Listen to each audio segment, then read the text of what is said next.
Y las cigüeñas se quedaron. Desde que Aristóteles se preguntara a dónde van las aves en el invierno, han tenido que pasar muchos siglos hasta poder dar una respuesta sensata a esta cuestión. Que la vida animal es tímida y reservada, protegiéndose de los peligros potenciales y de los seres humanos, es bien conocida. Pero una observación atenta del medio natural, como la que Aristóteles o cualquiera que mire a su alrededor pudo realizar, es suficiente para constatar que los pájaros que nos acompañan en la primavera y el verano desaparecen con la llegada del otoño.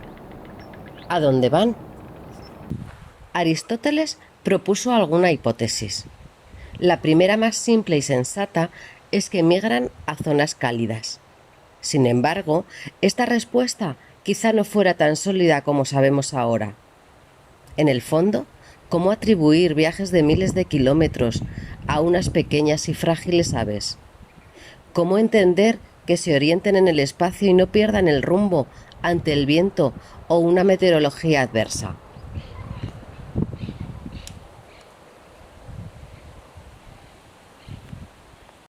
Así que Aristóteles propuso también otras hipótesis. La transmutación. Unas aves se transforman en otras. Por ejemplo, el invernal petirrojo se transforma en el colirrojo real con la llegada del verano. O la curruca mosquitera en invierno se convertía en curruca capirotada. La respuesta aristotélica tenía su fundamento si la sustentábamos en la observación. Pero a partir de aquí, la imaginación humana no tiene límites. Alejandro de Minto, un griego, afirmó que las cigüeñas viejas se transformaban en seres humanos, lo que apoyó un romano, Claudio Eliano, solo por el hecho de haberlo dicho Alejandro. Y así se creó una tradición cultural. La tercera hipótesis aristotélica era la hibernación. Ciertamente, muchos animales se esconden al llegar el invierno y permanecen en un estado de letargo. También sería este el caso de las cigüeñas o de las golondrinas. En este último caso, el debate se extendió hasta el siglo XIX. Sobre las golondrinas fue estableciéndose como verdadera la idea de que estos hirundínidos hibernaban en las profundidades de las aguas de lagos y ríos, como si fueran peces. Así lo pensó nada menos que George Cuvier, y hasta ilustres de la ciencia biológica como Spallanzani o el conde de Buffon sometieron a experimentación algunos ejemplares, enterrándolos en la nieve o en neveras para ver su proceso de hibernación, que naturalmente terminó en muerte rápida de las pobres golondrinas. A pesar de lo cual, hasta el propio Carlos Linneo consideraba verdadero este hecho sobre las golondrinas. La idea tuvo también detractores, por ejemplo Charles Morton, un inglés de Oxford en el siglo XVII. Consideraba la idea de que las golondrinas se enterraran en el barro de los fondos de las aguas ridícula, y en su lugar propuso para él la más evidente idea de que migraban a la luna para pasar allí los inviernos. La solución final parece que vino de la mano de un tal Christian Ludwig von Bodmer, que cazó una cigüeña que tenía una lanza que le atravesaba la garganta. Una lanza que solo podía haberse manufacturado en el África Central. Cada vez más se escuchaban relatos de exploradores y marineros que decían haber avistado cigüeñas en lugares lejanos a Europa, cuando éstas no volaban por sus cielos.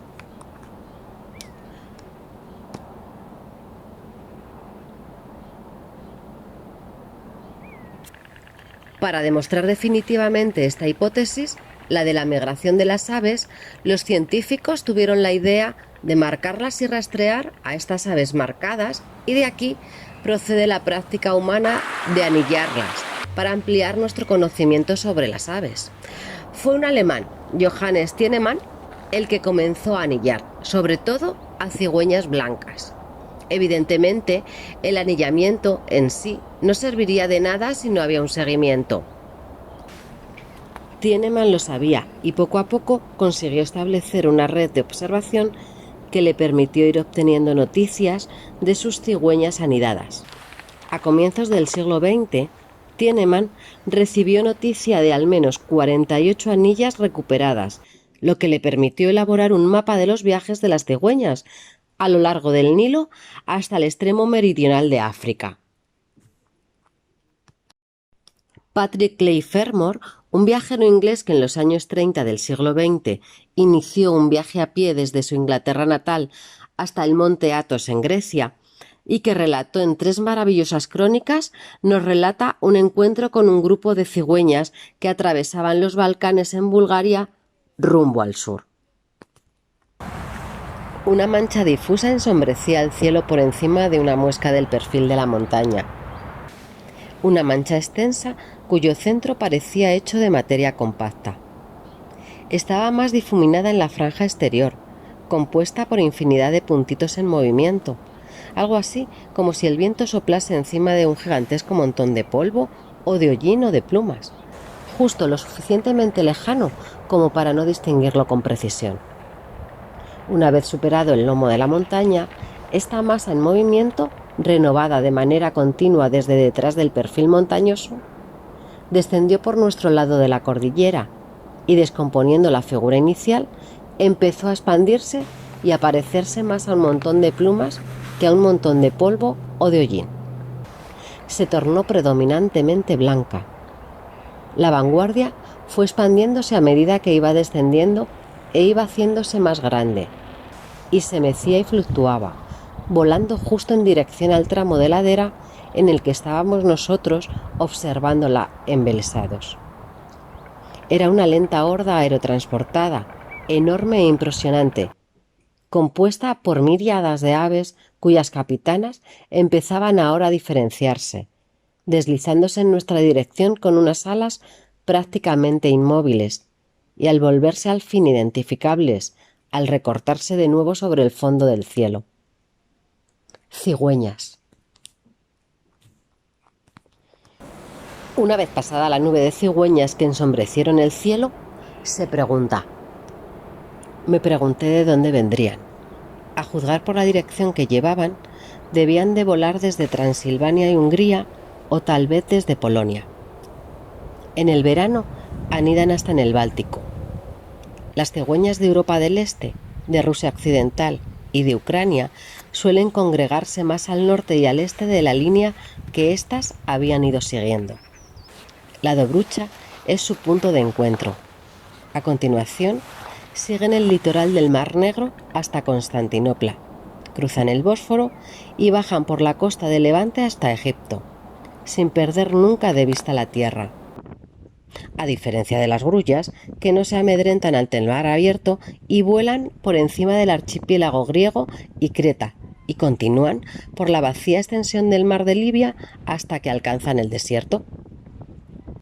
Cuando las cigüeñas llegan a Egipto, algunas ponen rumbo al sudeste en dirección a los oasis de Arabia, pero la mayoría continúan hacia el sur, camino del Ecuador, y en muchos casos más allá.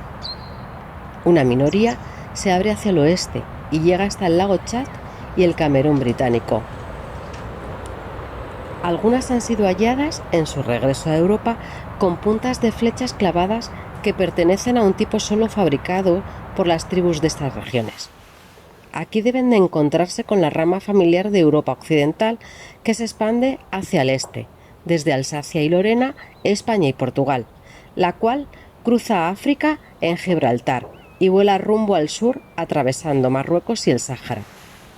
Dado que todas las cigüeñas de Europa cruzan por uno de estos dos estrechos, el del Bósforo y el de las columnas de Hércules, sería adecuado clasificar estas dos comunidades de aves como Bizantina y Hercúlea.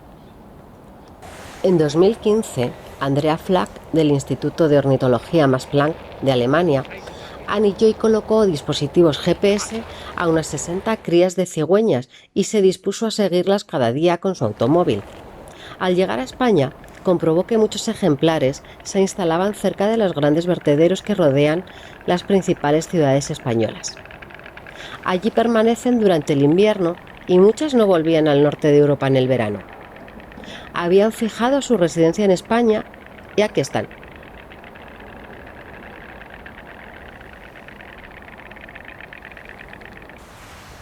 Han interrumpido sus ciclos migratorios adaptándose con inteligencia a las variaciones climáticas y a las oportunidades que la civilización humana les brinda. El instinto se ha diluido en procesos de aprendizaje y en una inteligencia práctica muy eficaz para su supervivencia. Hacen sus enormes nidos en los tejados de las iglesias, en los altos postes de los tendidos eléctricos e incluso, como son apreciadas por las creencias humanas como aves de la fertilidad y la fecundidad, en instalaciones que construimos para ellas. Las vemos en las farolas de las autopistas y también en colonias de cría que vienen usando desde hace años, sino siglos. Trotoreando cuando la pareja regresa al nido después de buscar materiales para este o comida para los pollos.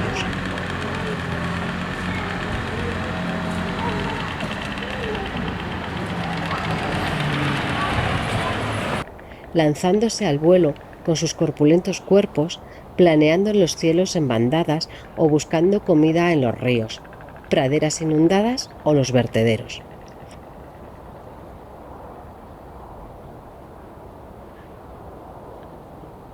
Así que prosperan bienvenidas entre los humanos, aunque las creencias humanas son variables y en Inglaterra se extinguieron hace siglos porque se pensaba que construían los nidos en casa de mujeres adúlteras, lo que no gustaba a sus propietarios. En España son una presencia permanente, vecinas de muchos pueblos y barrios de las grandes ciudades, conviven tranquilamente con nosotros, y bien pudieran ser un ejemplo de relación interespecie que, dado los tiempos que vivimos, tendremos que empezar a aceptar con otras muchas especies. Al fin y al cabo, les hemos arrebatado su espacio y sus posibilidades de supervivencia.